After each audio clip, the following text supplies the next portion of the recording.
Good morning everyone. চলে এলাম আমি সকাল সকাল আমার রান্নাবান্নার ব্লগ নিয়ে। তো ফ্রেন্ডস, আজকে শেয়ার করছি ব্রেকফাস্ট থেকে, লাঞ্চ থেকে, ডিনার থেকে কী রান্নাবান্না। আর আজকে তো বৃহস্পতিবার, জানেনই আমার ভেজ আছে। বৃহস্পতিবার আমি ভেজ খাই, ননভেজ কিছু খাই না। আর ভেজ বানানোর আইটেম মানে খুবই ডিফিকাল্ট, তাই আপনাদের জানাচ্ছি কী কী রান্নাবান্না করেছি।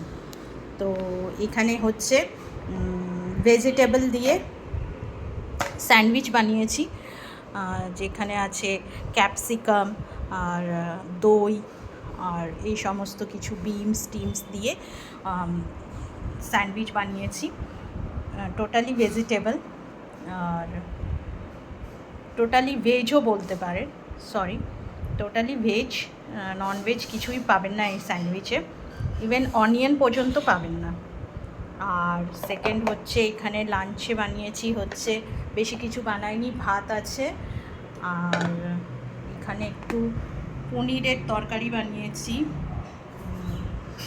এই যে পনিরের তরকারি আছে, আর পনিরের তরকারিতে বেশি কিছু দিইনি, একটু আদা বাটা, কাঁচা লঙ্কা বাটা, জিরা বাটা দিয়ে পনিরের তরকারি করেছি। জানি না কেমন হবে খেতে, যাই হোক আশা করি ভালোই হবে।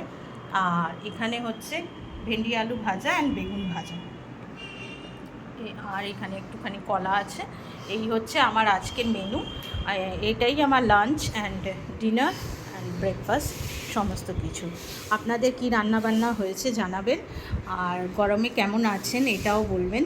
আর আপনাদের কি আজকে ভেজ নাকি ননভেজ সেটাও কমেন্টসে বলবেন। থ্যাংক ইউ এভরিওয়ান, ভালো থাকবেন।